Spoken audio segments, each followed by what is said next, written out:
आज से 3 साल पहले हमारे भारत देश में एक ऐसी घटना हुई थी जिस घटना ने हर एक भारतीय को झंझोर कर रख दिया था। जी हाँ, मैं बात कर रही हूँ आफताब श्रद्धा केस के बारे में। आप सब तो जानते ही हैं कि श्रद्धा और आफताब लिव इन में रहते थे और आफताब ने श्रद्धा को काट डाला था, उसका मर्डर कर डाला था और फ्रीजर में रख दिया था। ये केस काफी सुर्खियों में आया था, हर जगह हर तरफ यही बात हो रही थी। लेकिन क्या आपको पता है कि ये पहला केस नहीं था जहां पर किसी मर्द ने किसी महिला को उसके काट कर उसके टुकड़े कर कर फ्रीजर में रख दिया था। ऐसा ही एक केस 2010 में हुआ था जिसके बारे में आज हम बात करने वाले हैं। सब कुछ बताऊंगी डिटेल में, लेकिन उससे पहले प्लीज प्लीज मेरे चैनल को सब्सक्राइब कर दीजिए। अगर पसंद आए तो इस वीडियो को लाइक कर दीजिए एंड शेयर कर दीजिए।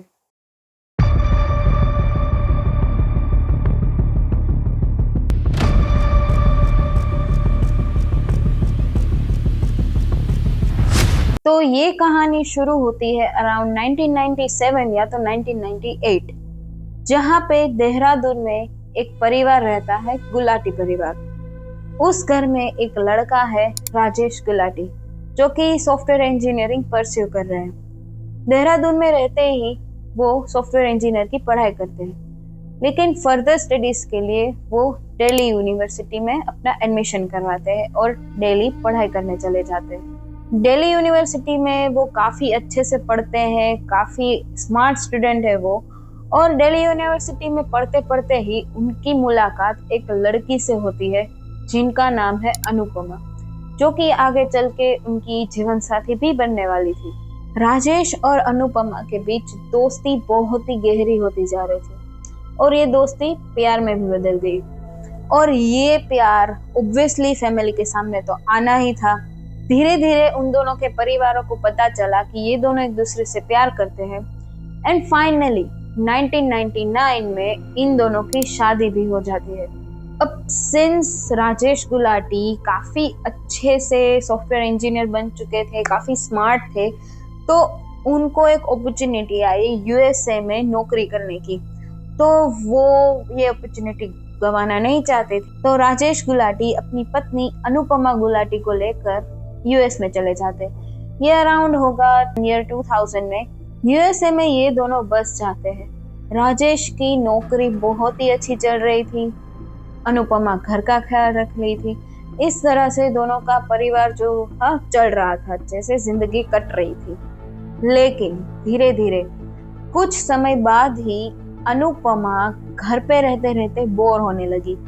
तो उसने राजेश को कहा कि तुम जॉब करते हो, तुम पूरा दिन बाहर रहते हो, तो क्या मैं भी पढ़ी लिखी हूँ, मैं भी कुछ छोटी मोटी जॉब कर के मैं कर लेती हूँ और मैं बोर नहीं होंगी, मैं भी कुछ कर लेती हूँ। ये बात सुनकर राजेश को पता नहीं क्या हुआ और उसने अनुपमा को बिल्कुल मना कर दिया जॉब करने से।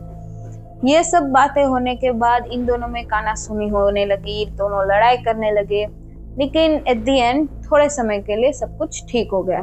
फिर और 4-5 महीने बीत गए और अनुपमा ने फिर से ट्राई किया राजेश को कहने के लिए कि प्लीज मैं कुछ जॉब कर लेती हूँ, मैं घर पे पूरा दिन बोर हो जाती हूँ, प्लीज मुझे जॉब करने दो। तो फिर से राजेश ने मना कर दिया और इन दोनों के बीच में फिर से लड़ाई हो गई और इस बार ये आर्ग्यूमेंट बहुत ही हीटेड थी, हाथ वाथ उठ गया था शायद। तो फिर ये लड़ाई झगड़ा तो ऐसे तो परिवार चलने नहीं वाला, तो इन दोनों ने साथ में बैठकर ये सोचा कि हम अपनी फैमिली ग्रो करने के बारे में सोचते हैं, तो हमारा जो झगड़ा है वो सॉल्व हो जाएगा। अगर परिवार बढ़ेगा, घर में बच्चे आएंगे, तो हम झगड़ा नहीं करेंगे। तो दोनों ने अराउंड 2005 में दोनों ने सोचा कि हम फैमिली आगे बढ़ाएंगे और सब कुछ उन लोगों के प्लान के अकॉर्डिंग ही हुआ।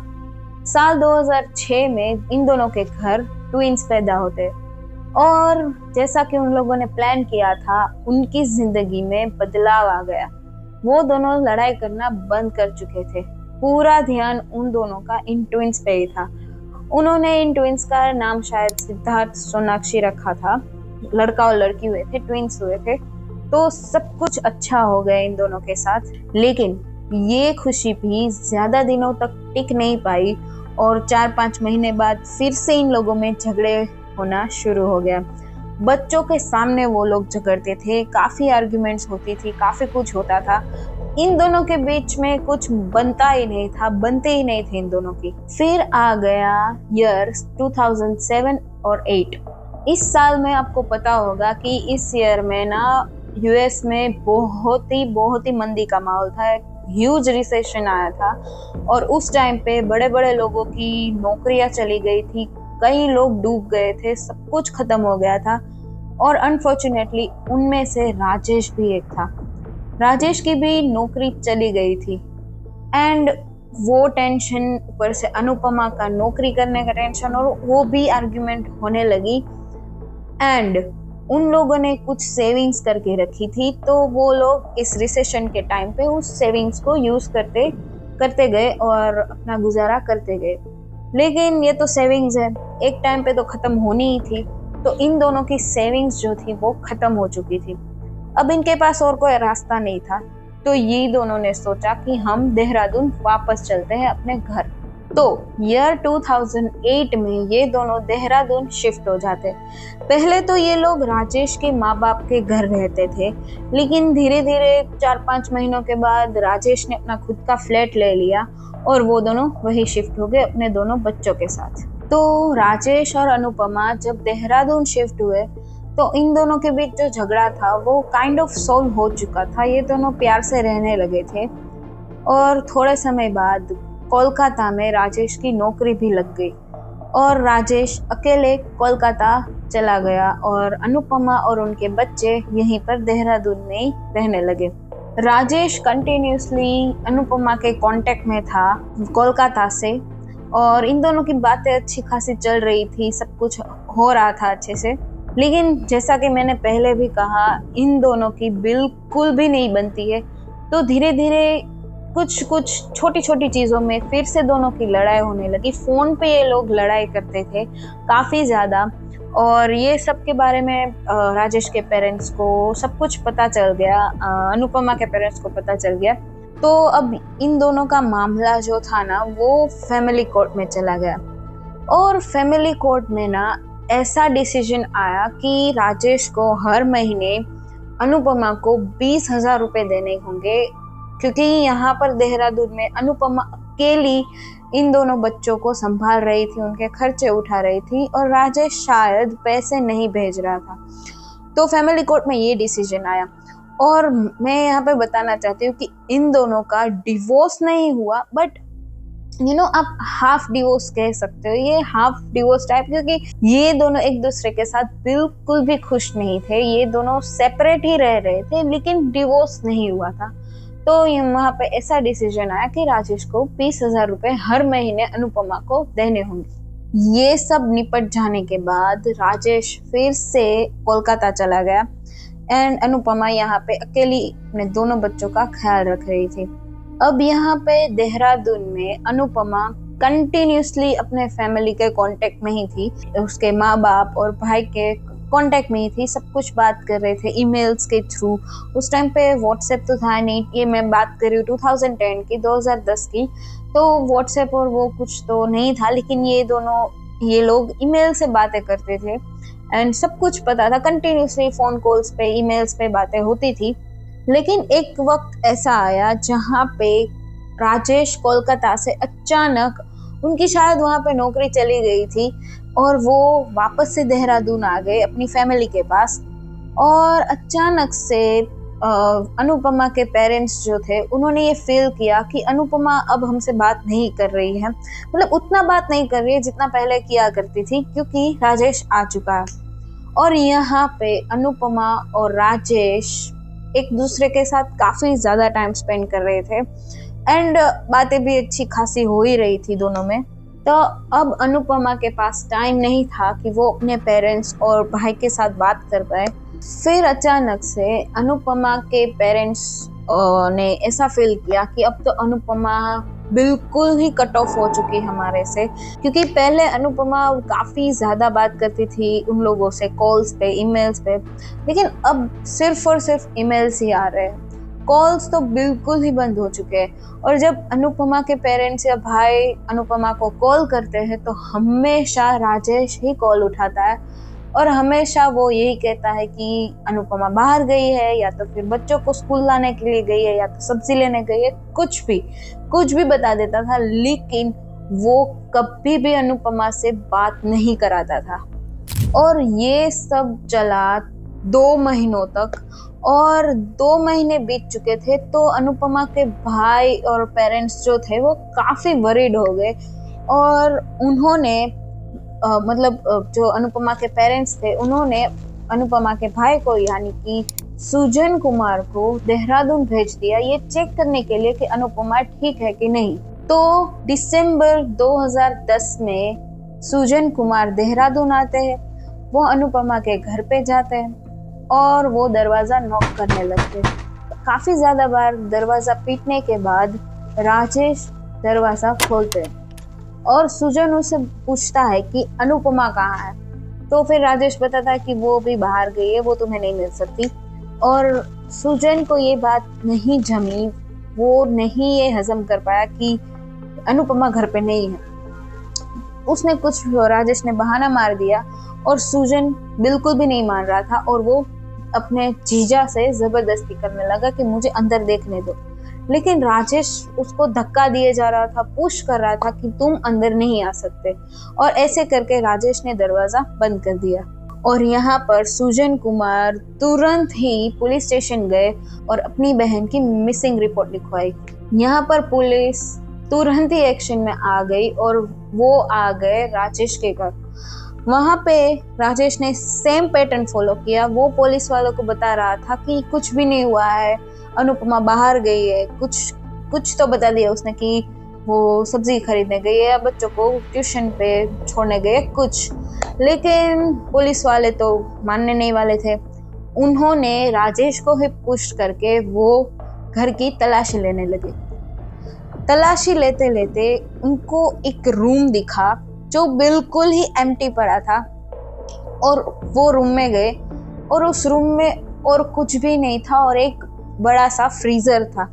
वो फ्रीजर जैसा कि हम आइसक्रीम शॉप्स में जाते वो डीप फ्रीजर होते हैं ना, वैसा वाला फ्रीजर वहां पे पड़ा था। तो पुलिस वालों को ये काफी ऑड लगा, तो उन्होंने सोचा कि ये फ्रीजर हम देखते हैं, वो चेक करते हैं।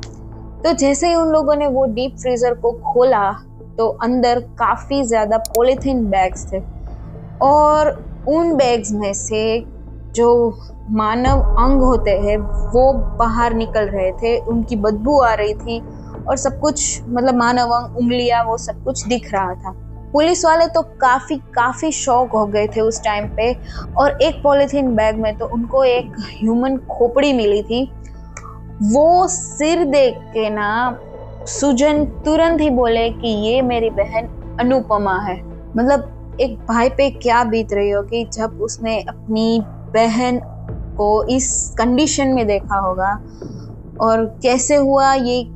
वो टाइम पे ना सब पुलिस वाले और सब बहुत ही शॉक थे क्योंकि ऐसा पहली बार उन्होंने कभी भी नहीं देखा था।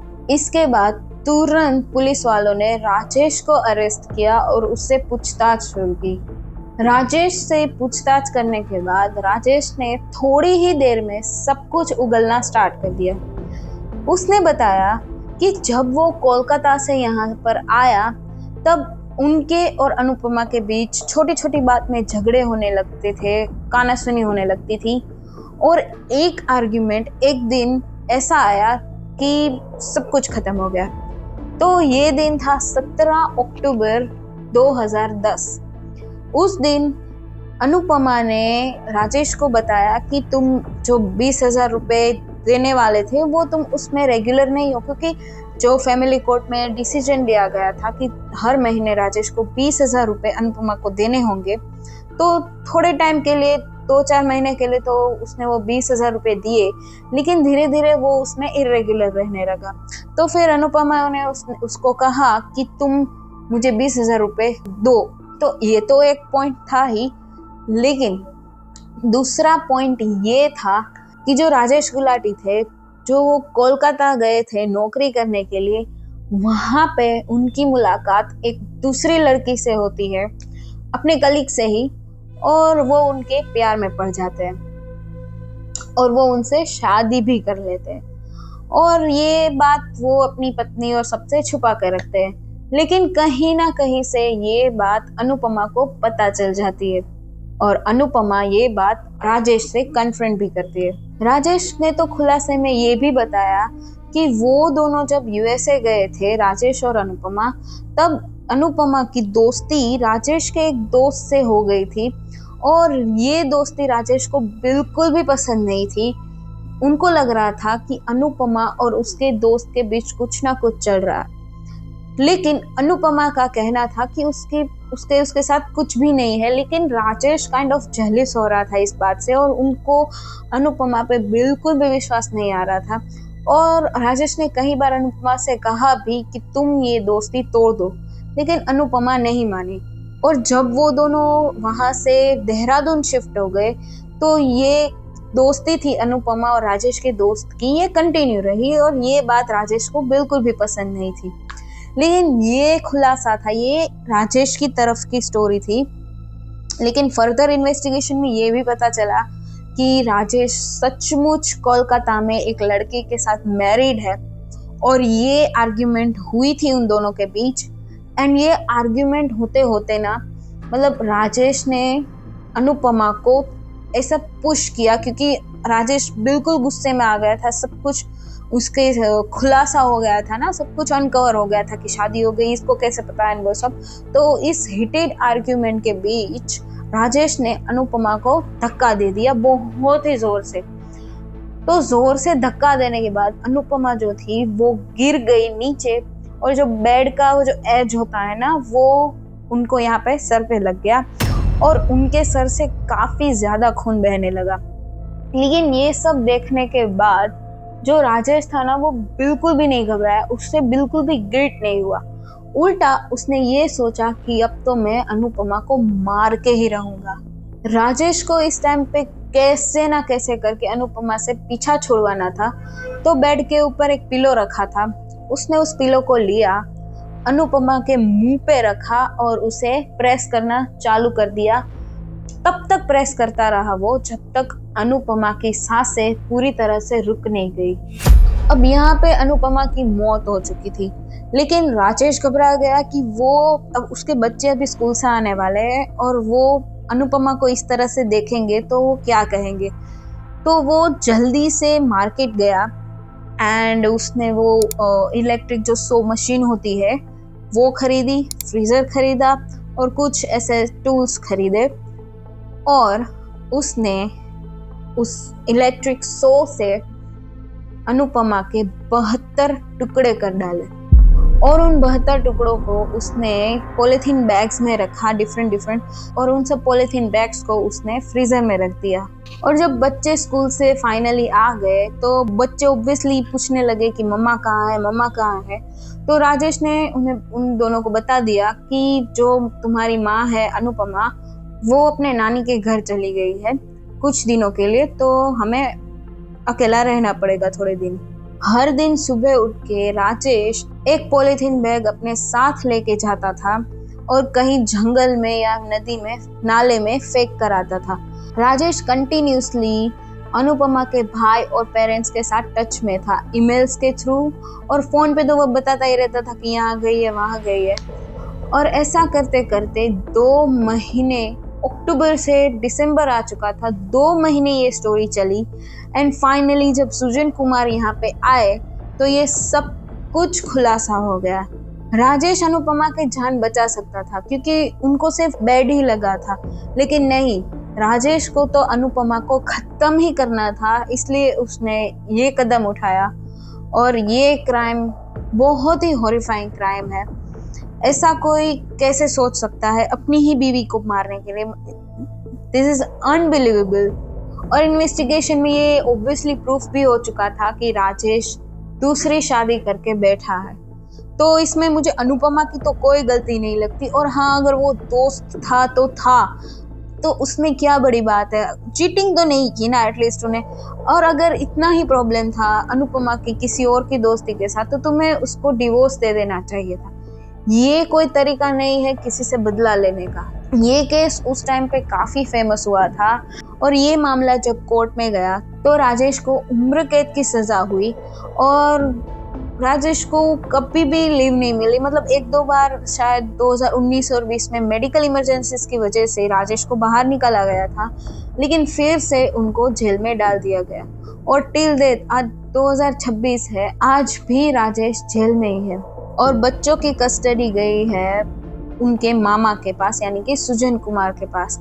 बच्चों की कस्टडी के लिए राजेश के माँ बाप जो थे उन्होंने काफ़ी ज़्यादा लड़ाई की, लेकिन वो कुछ भी नहीं हुआ और कस्टडी रिमेन रही सुजन कुमार के पास।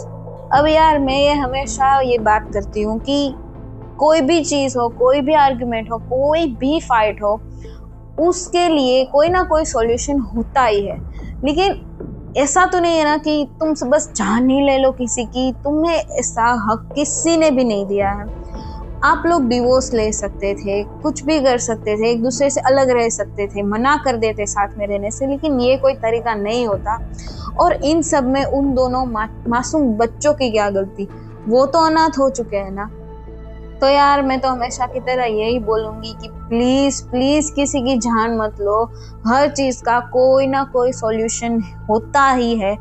प्लीज़ छोटी छोटी बात के लिए किसी की जान मत लो प्लीज़। एंड या that's it for this video. अगर आपको वीडियो अच्छा लगा हो तो प्लीज़ लाइक कीजिए, शेयर कीजिए एंड अवेयरनेस फैलाइए प्लीज़ इस चीज़ के बारे में, प्लीज़। एंड या stay safe, stay alert and always protect your family. Bye bye.